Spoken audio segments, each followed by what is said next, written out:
And welcome everybody to the very first Coach Josh Conklin show of 2021, brought to you by RJ Rockers. Wofford head football coach Josh Conklin joins us now, and man, this wacky, weird season. I never thought I'd be saying welcome to spring football 2021, but man, Coach, it got off to a great start Saturday with a resounding 31-14 win over the Mercer Bears.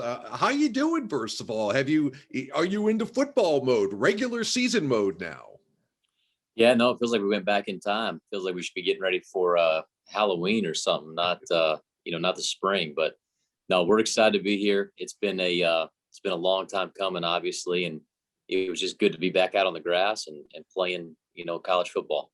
You know, football season and football coaches and their families and players, there's a rhythm to that season, the rhythm to the calendar that's been completely disrupted by everything the entire nation has been going through. Before we get into the game and between the lines, how have you dealt with that? How has your family dealt with that? Usually at this time of year, you're recruiting and getting ready for spring practice, and then the summer has a certain rhythm to it. You finally get some time off, and then you get ready for the season. It's all different now, isn't it? No, it really is. I think one of the most difficult things for us during this time is, this is the coaching cycle. This is when, guys are hiring and obviously guys getting fired.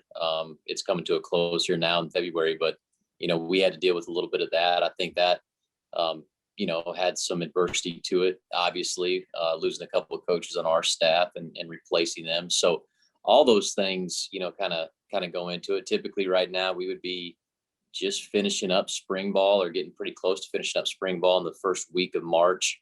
And then you get into spring recruiting, you're getting ready for summer camps, and obviously all that's going to be sped up. And, we had some downtime in terms of the football world during the fall months. But now it's going to be, all gas, no brakes for about 8 or 9 months here until probably the end of the next season, just because of all the things that we've got to get done and continue to get going on. Yeah, I want to touch upon those staff changes a little bit later on, but let's get to the task at hand. And on Saturday, the task at hand was the Mercer Bears. We didn't know what to expect. They came in with a new coaching staff. They also had the advantage of playing 3 games in the fall. Wofford hadn't played a game in over 440 days. So realistically, what were your expectations heading into Saturday? We didn't really know what to expect. I mean, I thought that we wanted it to be as clean a game as we possibly could. We didn't want to have a bunch of mistakes. We wanted the guys to play with a lot of effort.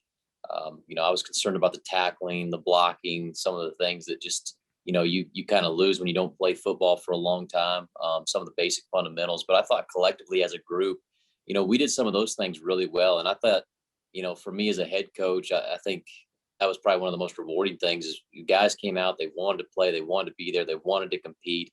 It looked pretty clean, and we executed, I thought, at a pretty good level for not, again, having played for over a year. So all those things were phenomenal to see. And I think just great things that we can build on, as a program here moving forward into the rest of the spring season.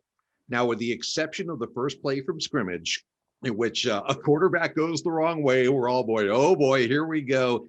It was such a solid first half. So let's go ahead and take a look at the first half highlights, Wofford and Mercer on Saturday. Down in about 8 for the Bears from midfield. Frost in the shotgun.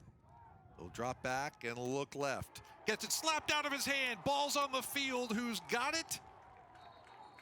And it looks like no preliminary signal yet. Wofford players are saying they have it. They're still saying they have it.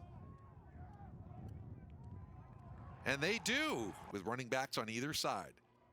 We'll hand off, and it's right side, and that's Mulligan.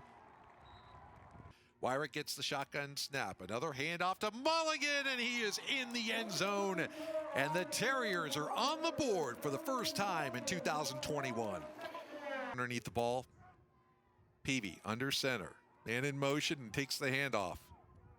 That is a slash off the left by Brandon Marshall, and not much room again. Time and time again. Wyrick is back to pass on third down, looking left, and that is complete. And a nice grab out there by Sanders, who looked like he juggled it for a moment, but held on for the first down. And especially for a team that did not play, Wofford. Little pitch around, end around, and that is going to be stuffed. That is T.J. Neal with the stop. Talk about staying at home. That's what you have to do. Third down. Long way for Mercer to go for the first down. Peavey's back to pass. He's got pressure for the backside. Mason makes the hit. Ball is loose again. Second time, Michael Mason to strip the ball away, and I think Mercer fell on this one. I think they ruled it incomplete. In fact, that's a good point. And here's another look at it. That's awfully close. A fumble. That's closer than I thought from the previous angle. And that's what they're looking at. You brought up a good point. That ball right there. Yeah, he hasn't started moving. Empty. That's a fumble. Luther is to the left side of the formation. Sanders to the right.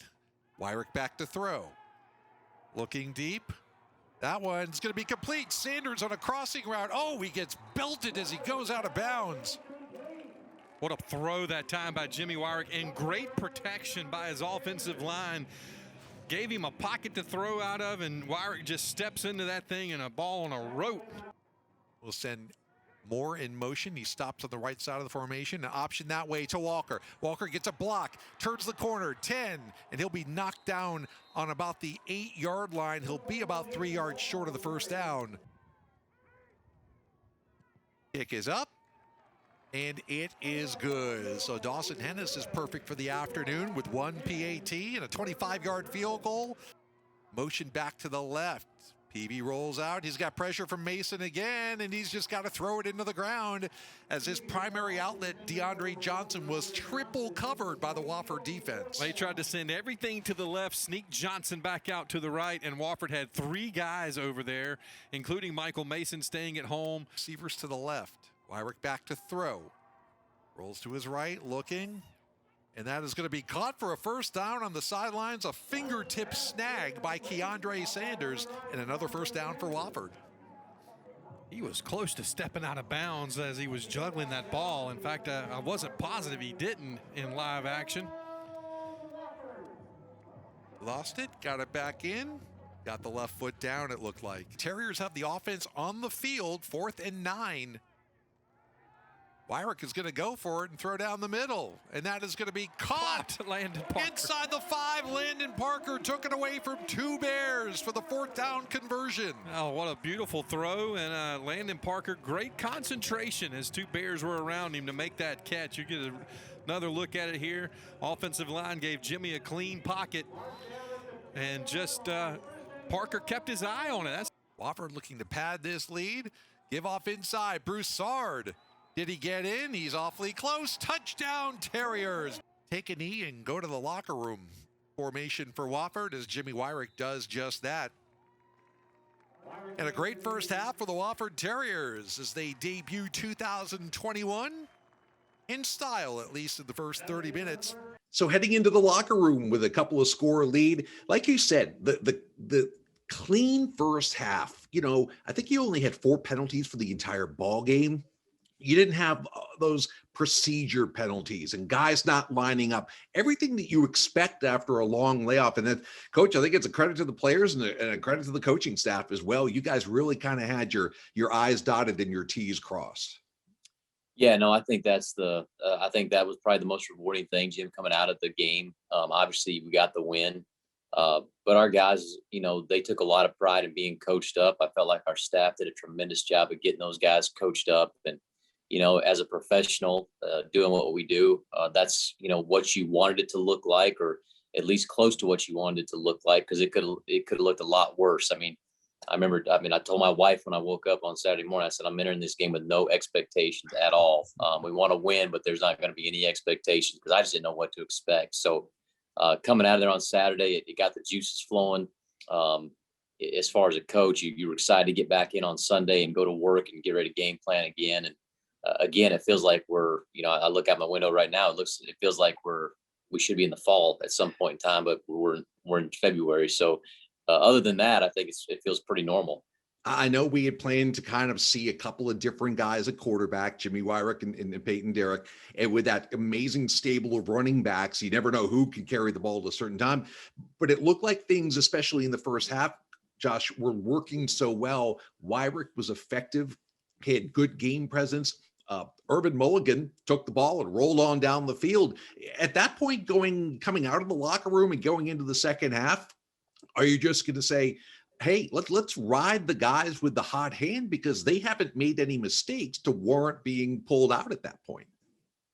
Yeah, no, I think when you're exactly right. When you go into a game and those guys had earned that starting job or that starting spot, going into the game, if they proved those first few series that they need to be there and they need to belong on the field, then you keep them going. And I felt like that's kind of what we did with both those two guys that you mentioned. They played well.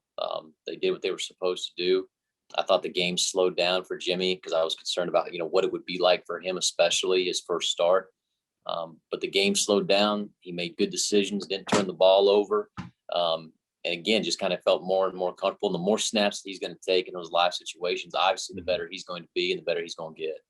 Now, coming out of the locker room in the second half, Mercer did mount a good drive to begin the third quarter. So let's go ahead and pick up the highlights from that point as the Terriers try to hold off the Bears. 6 for Wofford from their own 34. Man in motion. Wyrick throws over the middle, and that's going to be complete for a first down. He finds the big man, Garrison Moore, the tight end, into Mercer territory. Yeah, the senior out of Columbia, Ben Lippin School, did a nice job just coming across the middle. Great pass protection again, giving Wyrick a nice pocket to throw from. Wyrick. This time he'll hand it off right up the middle and picking his way through the defense. That's Urban Mulligan again. Urban Mulligan. First down for the Terriers. He's all the way down to the Mercer 31. A redshirt freshman out of Beaufort had a great first half. Great vision, good jump cut there. It's Walker again, and this time he's into the end zone for the Terrier touchdown. Same formation that they just ran the previous play out of, and if it worked that time, run it again, and Walker finds the end zone. Terriers with their third rushing touchdown of the day. That is career touchdown number 6 for the junior out of Ridgeville, South Carolina. Drive of their own, taking it the length of the field. Nathan Walker caps it off. The Terriers have themselves a 24-7 lead. Man in motion is Deerham. It's Clark. And how about that play? Oh my goodness, Tanner Barnes snipped that one out. Actually a nice job by Clark to fall forward and keep it from being a bigger loss. Marshall is the setback behind Peavy. He'll get the give. Wow. And Marshall is not going anywhere, and Wofford will take over on downs. Brandon Brown made the initial hit. And Michael Mason finished it off. They take over with 3:34 to go in quarter number 3. And now the Terriers have a 24-7 lead and the football. And do they smell a little blood in the water here now, too? You take a chance and go up top. We shall see. I'm going to hand it off on first down, and why not right up the middle. And a big, big gainer. In motion is Marshall. Bumble.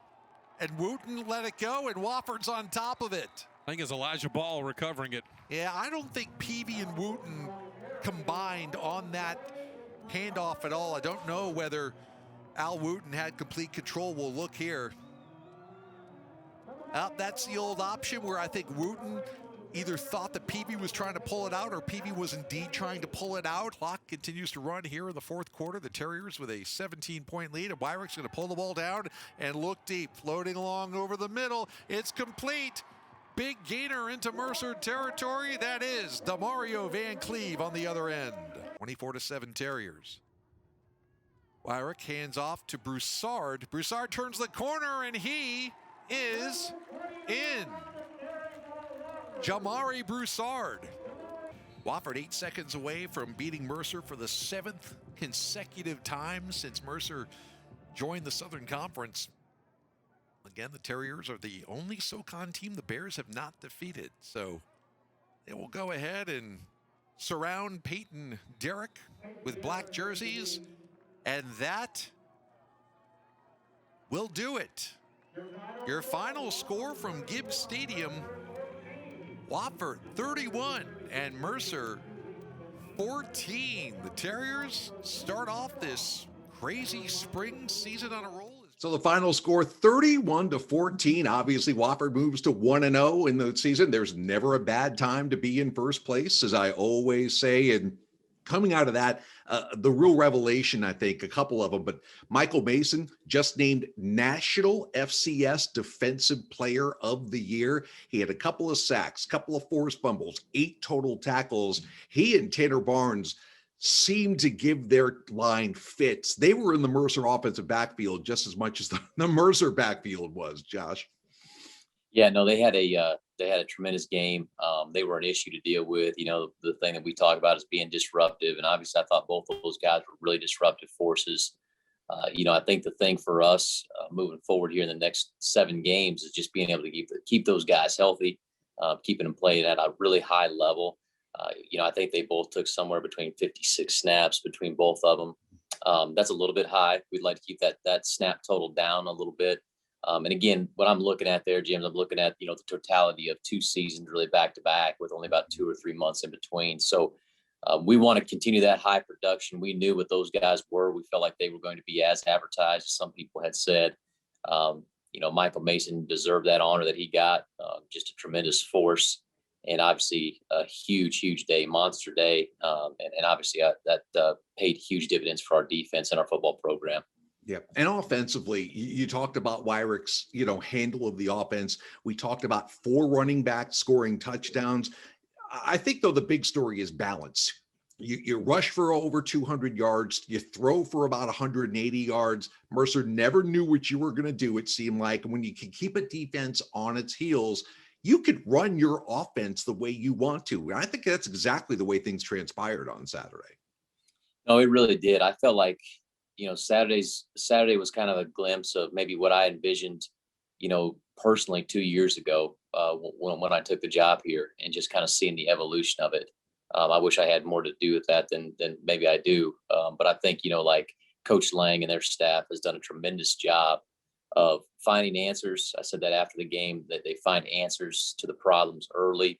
We've got a vast offense. We want to run the football. We want to control the line of scrimmage. But the thing that they did was they were able to control the game by passing the football, which we haven't typically been able to do here. And so with the forward pass, being able to do that and get the ball in space, and we've got guys in space that can run the ball as well and catch it. All those things were really good, and it's starting to look a little bit more like what we want it to look like, I think, moving forward into the future here. So 31-14, the final. Wofford beats Mercer. When we come back, this season will move very quickly, as Coach said. A look ahead to the Chattanooga Mocs coming up next on the Coach Josh Conklin Show. Wofford takes down Carolina, and the Furman Paladins defeated The underdog. The long shot. The nobody from nowhere, never gonna happen in your dreams, kid. 100 to 1 shot. We know something about that. We're with you every step of the way. And welcome back to the Coach Josh Conklin Show, brought to you by RJ Rockers. I'm Jim Noble, and Coach, guess what? Another great unknown this weekend in Chattanooga. The Mocs didn't play last week. They get to see you play one. You don't get to see them play any. It's kind of a similar story. But also you go on the road for the first time during this wacky spring season, and that brings in different protocols, changes to the way you usually handle your business on the road in terms of travel, and we're going to play at a stadium that might not have any running water going on from what we hear from Chattanooga. So what adjustments have you and your staff had to make in preparation for this coming Saturday's game? I think the biggest thing for us, we're trying to do everything we can here at the stadium. We don't want to stay at the hotel or be on the road for any longer than we have to be. So, a couple of things we've obviously got to keep in mind. We'll practice here. We'll do our walkthroughs and our meetings here because we're set up to do that. We don't have to worry about the meeting space and social distancing and all those protocols because we've got them in place here already. So that should run pretty smoothly. We'll grab a meal here at 4 o'clock or so. We'll get on the bus. I know we'll be wearing, socially distanced, obviously, on the bus, and we'll be wearing N95 masks to help protect everybody on the bus. But we'll travel up there. We get off, we grab our snack, go to bed, and wake up and get ready to go in the morning. Typically, I was telling you guys earlier, typically we would have a buffet and sit down, have team meals, and you don't get to do those things. So, not stuff that we're not necessarily used to, because we've been doing that here throughout the fall and the spring season so far. So a couple things we got to overcome, but the biggest thing is we get a chance to go out and play on Saturday and compete again. Chattanooga's been one of those teams that seems to be on the verge of big things and haven't quite put a whole season together in terms of going ahead and winning a conference championship. But Rusty Wright has them certainly moving in the right direction. They always seem to have a massive offensive line. And now they've got skill players like Aleem Ford, quarterback situation we're not quite sure of yet. But that line always causes problems. So from a defensive standpoint, as you look at their offense and what they'll bring onto the field Saturday, what do you need to take away from them? Well, I think the biggest thing for us defensively is they do have a great ground attack. They know how they want to run the football. It comes down to really three concepts. You look at, they have an outside zone scheme that they run real effectively. They've got an inside zone and a split zone that they run real effectively. And you can't really get a beat on when they're doing it, why they're doing it, how they're doing it. And like you said, they've got enough skilled players on the edges with their wide receivers that they can cause problems throwing the ball down the field. So, all those things are things that present a lot of issues. And then you combine that with, and you said it with Rusty, I think the one thing that he has done a good job there, and those guys compete. It was a really competitive game last year. It was a slugfest. It's going to be a physical matchup. They want to run the ball. We want to run the ball. And so those are the kind of games that you want to get yourself into, but you also understand it's going to be a physical deal, and both teams are going to be ready to go and ready to compete. This may be a weird question, but I was thinking of driving around today. You go on the road and you play a game on artificial turf. We don't have a turf practice field at Wofford. We do play probably close to half of our games in conference on artificial turf. Does that present any kind of challenge for the equipment staff, getting your shoes right? Certain things that we as fans take for granted, but you guys have to worry about. Yeah, there's a few things I think you've got to keep in mind, and you try to work through, whether it's, the type of shoes that you're wearing, sometimes the footing. For the most part, they've got pretty good turf in this conference, in terms of the type of turf that you're playing on, or natural turf that you're playing on, field turf. So sometimes you can get yourself in a situation where it's not as good. But I think for the most part, that they've got good surfaces in this conference, but it does change a little bit, just based on what kind of shoes guys want to wear and their footing. That's probably the biggest thing. But if you're in conditions, if it's wet, how does it hold up? Is it slick? Is it not slick? All those are things that you kind of got to keep in mind, probably more so for the kickers, the punters, guys that are snapping the football. Those things do come into play. That was just an excuse for me to give Andy Kaya a lot of praise for the way our field looked like. Yes. People on TV were saying, I didn't know that Wofford changed to artificial turf. And on the broadcast, we were saying they didn't. That's how good condition that field is. So a little shout out to Andy. He'll never let us hear the end of it now, but its field looks so good. And I know that's a great selling point for recruits and parents when they know their kids can play on such a great, safe surface as the one at Gibbs Stadium. When we come back, some of the new faces on the Wofford coaching staff, some of them have been there longer than others. Some of them haven't even unpacked, I don't think. That's coming up next on the Coach Josh Conklin Show.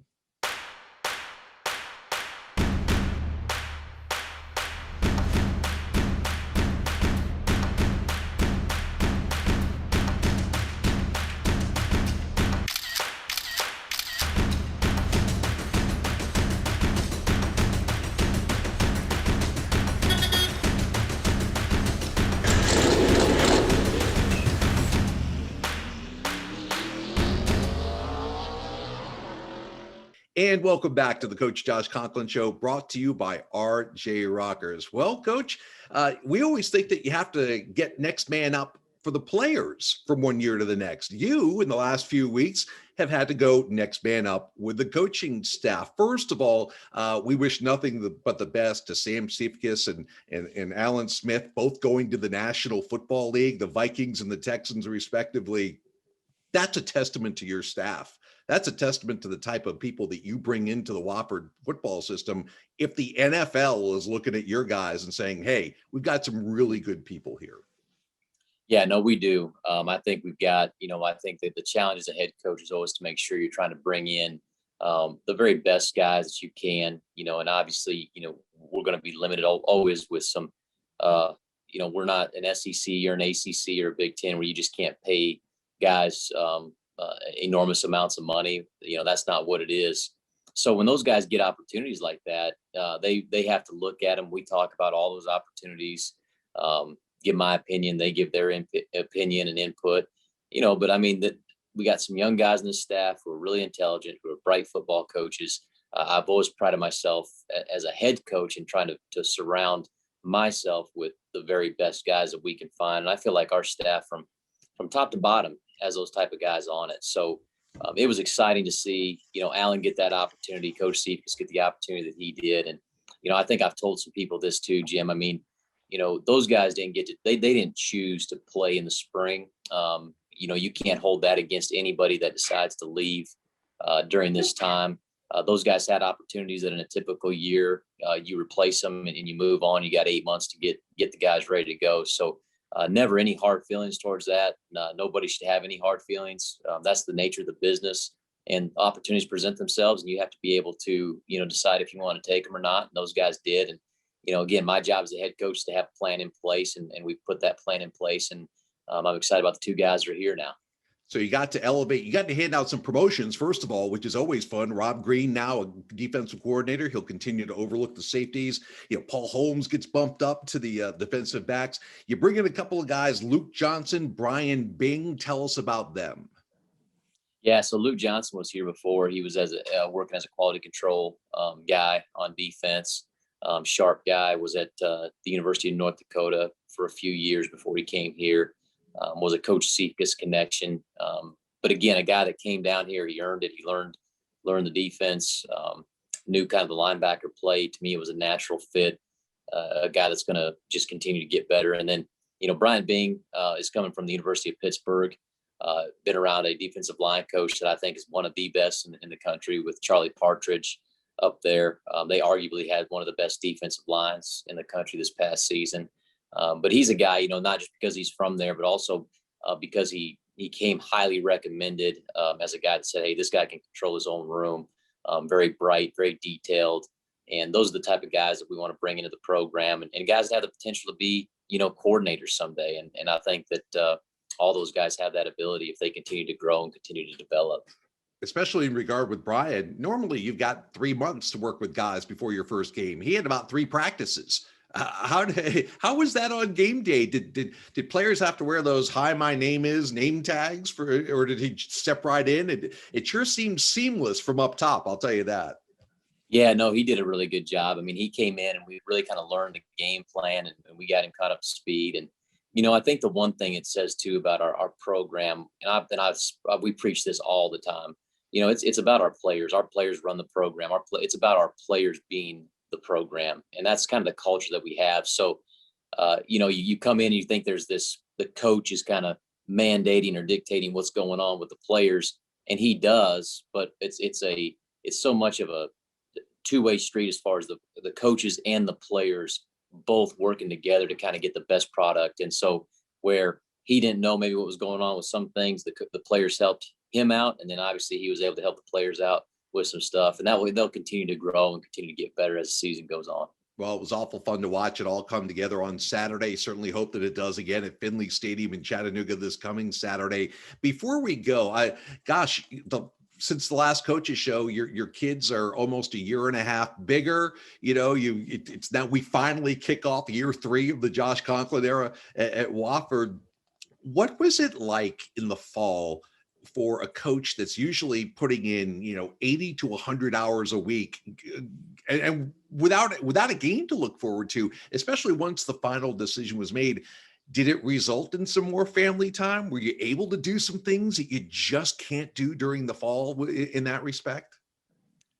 Yeah, we actually did. I mean, we had some time together as a family, and maybe got to do some things that you typically wouldn't do, in the fall around Halloween or Thanksgiving. I mean, obviously, it wasn't the same because of the COVID virus, but I think like everybody, during the last year, it's been tough. I think on families, it's been tough emotionally and mentally, especially this is our livelihood. This is what we love to do. But when your whole world kind of revolves around, like you said, the coaching cycle, and you got a family that has been a part of it for ever since we've been together, there were some adjustments that needed to be made. So we made the best of it and tried to do as much as we could together. And but watched way too much football together. I don't think I'll ever get comfortable with that. I mean, we'd come home and watch Saturday games and go, I don't know if we like this. I mean, we're not going to turn into a tailgating family watching the SEC or ACC every weekend. We kind of enjoy doing our own. Hey, we really hope that those guys are watching us play this spring. Hopefully the FCS gets some eyeballs on it that it might not ordinarily get when you go head to head with the big schools in the fall. And hey, it might work out. I don't want it to be permanent. Let me make that clear. No. But one time we'll go ahead and roll with it. Josh, always a pleasure. Best of luck. Safe travels. We'll see you in Chattanooga. We'll see you every week for the next couple of months, and a great win to kick things off. I appreciate it. Sounds good. Thanks, Jim. All right. For Josh Conklin, I'm Jim Noble saying so long till next week. This has been the Coach Josh Conklin Show, brought to you by RJ Rocker.